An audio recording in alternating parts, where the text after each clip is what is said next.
আসসালামু আলাইকুম। জুলাই মাসের ২ তারিখে সকালে ঘুম থেকে উঠে একটা পোস্ট দেখলাম। দ্যাট ইজ শাওনের। শাওন মানে আমাদের সেই প্রয়াত হুমায়ূন স্যারের ওয়াইফ, ২ নাম্বার ওয়াইফ। পোস্টটা কি? পোস্টটা হইল এই, জুলাই সিটিআই। এটা নিয়ে অনেকেই না আমি দেখলাম উল্টা শাওনকে বলতেছেন শাওন সিডিআই, শাওন সিডিআই। কেউ কেউ আবার ফল ফলান্তির ছবি দিয়া শাওনকে কিভাবে সিডিআই করতে হবে এইগুলো, আবার শাওন একা কিভাবে সিডিআই করবে এইগুলো নিয়েও কন্টেন্টে কমেন্টসে আসতেছে। আমি তাদের অনুরোধ করে বলতেছি, আপনি এগুলো কেন বলতেছেন? শাওন তো এটাই চাইছিল।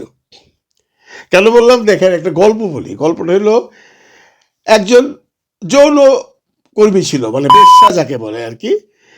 তো এই মহিলা জওয়ানকালে প্রচুর কাস্টমার আসতো তার কাছে, প্রচুর পয়সা কামাইতো, প্রচুর পরিচিতি ছিল, প্রচুর ভালোবাসা পাইতো মানুষের কাছে। তখন একসময় যখন উনি বৃদ্ধ হয়ে গেলেন, তখন তার কাছে কেউ আসে না। কেউ যখন আসে না, তখন তার মধ্যে একটা জেদ, যে আমি জওয়ানির সময় এত মানুষকে খুশি করলাম, এত মানুষ আমার জন্য পাগল ছিল, এখন আমার মানে আমি বৃদ্ধ হয়েছি বলে আমার কাছে কেউ আসবে না, আমি তো এটা বাইরে নিতে পারতেছি না। তাহলে কী করতে হবে? আমাকে আমার প্রতি মানুষকে আকর্ষিত করতেই হবে। কি করে করবে? তার মাথায় একটা বুদ্ধি আসলো। সে যে এলাকায় থাকতো, যে বড় রাস্তা, রাস্তার মধ্যে যে একদিন রাত্রেবেলায় সে মল ত্যাগ করে আসলো, মানে হাগু দিয়ে আসলো। ভোরবেলায় পথচারীরা যখন যাচ্ছে, কারো পায়ে সেই ময়লা লাগছে, লাগার পর পায়ের মধ্যে লাগার পরে সে গালি দিতেছে, কোন এইটা করছে, ওরে সিডিআই। যার পায়েই লাগে সেই একই কথা বলে, যে অমুক মাগে এটা করছে তারে। এইটা শুই না বুড়ি খুব খুশি, যে ঠিক আছে, তোরা তো আমার কাছে আসবি না, তোরা এখন আমাকে নিয়ে আলোচনা করতেছস। এইটা পাইয়েই সে শান্তি পাচ্ছিল। ঠিক এই জিনিসটা করছে এই শাওন। কেউ তো যায় না, বুড়ো হয়ে গেছে গা, জামাই নেই ঘরে, তার যে কি পিছনের কেলেঙ্কারি আমরা সবাই জানি। আপনারা এটা অনেকেই শুনছেন, আমিও একটা কন্টেন্টে বলছি। উনি যখন হুমায়ুন স্যারকে নিয়ে নিউ ইয়র্কের ট্রিটমেন্টে গেছিল, হুমায়ুন স্যারকে বাসায় রেখে উনি পার্টিতে যাইতেন, এরকম প্রমাণ বহু আছে। এবং একদিন হুমায়ুন স্যার তারে না পাইয়া আপনার সিঁড়ির থেকে পইরা উইন্ডো টুয়ে হসপিটাল চলে গেছে। এই হলো সেই আমাদের শাওন ম্যাডাম। তা উনি এই যে লেখছে জুলাই সিডিআই, এটা লেখছে ওই বুড়ির কথা চিন্তা করে। ওই বুড়িকে যখন কেউ পাত্তা দিচ্ছিল না, তখন সমস্ত মানুষই তাকে নিয়ে আলোচনা সমালোচনা করতেছিল, তাকে গালাগালি করতেছিল। এইটাই সে চাইছে এবং সে সাকসেস। সুতরাং আপনারা কেউ ভুলেও লিখবেন না শাওন সিডিআই, শাওন সিডিআই লেখা তাকে আপনারা প্রমোট করতেছেন। ও তো লিখবেই, ও তো সেই অনেক দিন থেকে এই জুলাইয়ের পিছনে লেগে রয়েছে। আপনারা জানেন, ওর মেয়ের জামাই আসিফ নজরুল যখন ছিল, তখন সে কি করছে। কিন্তু ওই সময় তাকে অ্যারেস্ট করার পরেও ছাইড়া দেওয়া হয়েছে আসিফ নজরুলের ক্ষমতায়। কিন্তু এই মুহূর্তে তো একটা গণতান্ত্রিক সরকার আছে, তারেক রহমানের সরকার, বিএনপির সরকার, যে বিএনপি কখনোই অস্বীকার করে না জুলাইকে, যে বিএনপি জুলাইকে ধারণ করে, যে বিএনপি জুলাইয়ের সময়ও এই আন্দোলনে সম্পৃক্ত ছিল। সেই বিএনপি সরকারে থাকার পর উনি কি করে এত বড় সাহস পান এই কথাটা বলার, যে জুলাই সিডিআই, এবং সরকার থেকে তাকে কেউ কিছু বলছেও না। অনেকে দাবি তুলতেছে তাকে অ্যারেস্ট করো।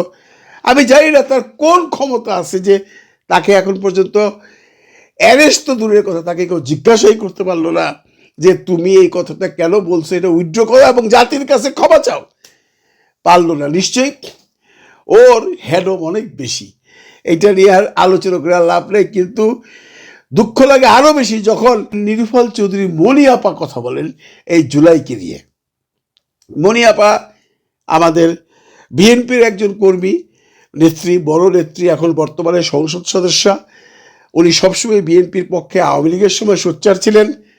কিন্তু হঠাৎ করে উনি যেন কেমন হয়ে গেছেন, জামাতের সম্বন্ধে উল্টাপাল্টা কথা বলে। কদিন আগে বলছে, আপনারা শুনছেন, যে চাঁদাবাজি অনেক ভালো জাকাত নেওয়ার চেয়ে। উনি হাদির সম্পর্কে মন্তব্য করছেন, হাদি একটা গিনিপিগ, এই ধরনের অনেক মন্তব্য কইরা সে আসলে আলোচনায় ছিল। এবং অনেকেই এখন বলতেছেন নীলুফার আজকে যে কথাটা বলছে একটা টক শোতে যায় যে এই যে আন্দোলনটা হয়েছে, এই যে স্নাইপার রাইফেল বা এই যে গুলাগুলি হয়েছে, এগুলো সে বিশ্বাস করে না, এগুলো হয় নাই। মানে পুরোপুরি একটা আওয়ামী লীগের নেতা বা নেত্রী বা একটা আওয়ামী লীগের সাপোর্টার যেভাবে কথা বলে উনি একইভাবে কথা বলছেন। কেন? উনি তো আওয়ামী লীগ করেন না, এবং উনার কিন্তু এই আন্দোলনের সময় এমন কোনো ভূমিকাও ছিল না। বরঞ্চ যাদের ভূমিকা ছিল এই রাকিবুল ইসলাম রাকিব, যিনি সভাপতি বর্তমানে ছাত্র দলের রাকিবুল ইসলাম রাকিব, সেও তার এই মন্তব্যের পর ধিক্কার জানাইছে, বলছে আমরা বিব্রত বোধ করছি, কারণ একই পার্টির লোক তো। এখন একই পার্টির লোক একটা গ্রুপ যদি জুলাইকে ধারণ করে, আরেকটা গ্রুপ যদি জুলাইকে অপমান করে, তাহলে কি বোঝা যায়? বোঝা যায় নাকি যে এই যে এই দলটার মধ্যে নিজেদের মধ্যেই ঘাপলা আছে, নিজেদের মধ্যে কোনো সমঝোতা নাই। দেখেন, জুলাই নিয়ে কথা বলবার আগে যদি আপনারা যারা যারা বলেন যে জুলাইয়ের সময় যে ম্যানিফেস্টো নিয়ে বা যে চিন্তাভাবনা করে আমরা দেশ এই বিপ্লবের জন্য স্বাধীন করছিল, বাংলাদেশের 18 কোটি মানুষ, তাদের স্বপ্ন পূরণ হয় নাই। কিছু মানুষের জন্য হয় নাই আপনাদের কথা অনুযায়ী। কিছু মানুষ যারা এগুলো ধারণ করে তারা তারপরে জুলাই আন্দোলনের পরে টুকটাক বিভিন্ন রকম ব্লেম খায়া তারা হয়তো সমাজে একটু সমালোচিত আলোচিত। কিন্তু তাদের জন্য কি আপনি জুলাইকে অস্বীকার করবেন? তাহলে আমি 71-এর দিকে যদি তাকাই, 71 আমরা কেন করছিলাম? 71 একটা স্বাধীন সার্বভৌম দেশ করবার জন্য করছিলাম। সেটা কি পরবর্তীতে ফলশ্রুতিতে পাইছি? আমরা স্বাধীনতার পর আমরা কি দেখছি? এইখানে খুন, এইখানে খারাপি, একে ধরো ওকে বলো, যার সাথে ব্যক্তিগত শত্রুতা ছিল তাকেও খুন করা ভালো হয়েছে রাজাকার বইলা। হয় নাই? হয়েছে। এখন অনেকেই বলতে পারেন ওই সময় যুদ্ধ বিধ্বস্ত একটা দেশ পুনর্গঠনের সময় টুকটাক হয়। তাহলে জুলাইয়ের সময় যদি যে সমস্ত সমস্যাগুলো হয়েছে, বিভিন্ন জায়গায় মব বলেন বা অকারণে কাউকে যদি কেউ পিটায় থাকে, ধরলাম অকারণেই করছে, এইটা একটা যুদ্ধ পরবর্তী পরিস্থিতি ছিল না? 71 যদি ক্ষমা করতে পারেন, কেন আপনারা এই জুলাইকে ক্ষমা করছেন না?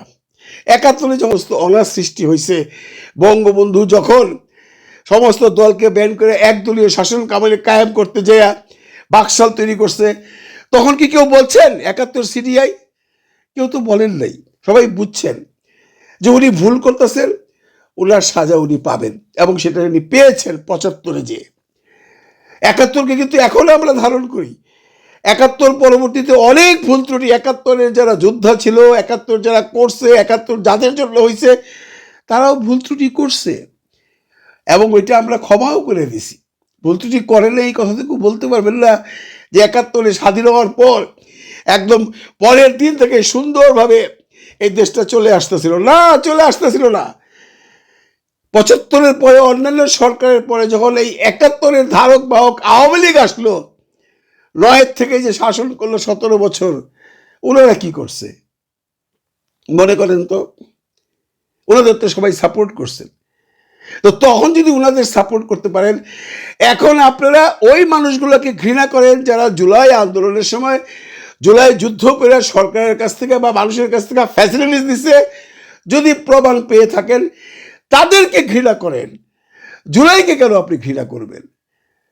জুলাই তো কারো ব্যক্তিগত সম্পত্তি নাই। 2-4টা মানুষ যদি উল্টাপাল্টা কইরাও থাকে, আমি জানি না কে করছে কে করে নাই, কারণ কোনো প্রমাণ আজ পর্যন্ত কেউ দিতে পারেন নাই যে অমুক জুলাই যুদ্ধ অমুক জায়গায় এত কোটি টাকা বাড়ছে, অমুক উপদেষ্টা জুলাই যুদ্ধ তার এলাকায় টাকা নিয়ে গেছে।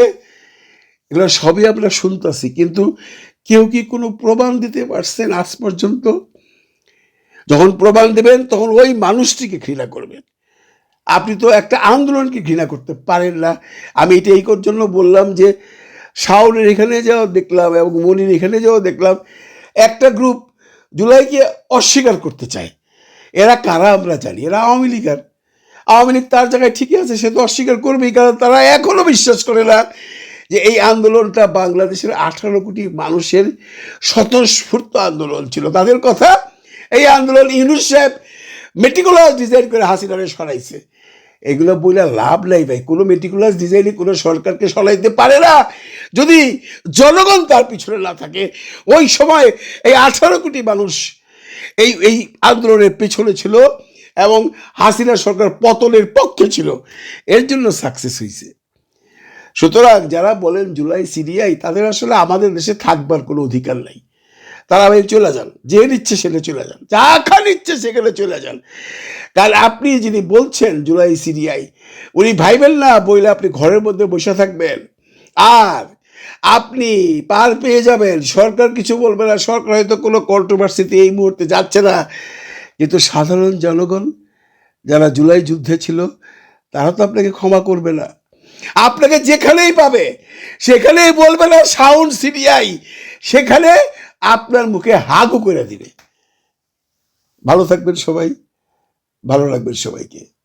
আল্লাহ হাফিজ।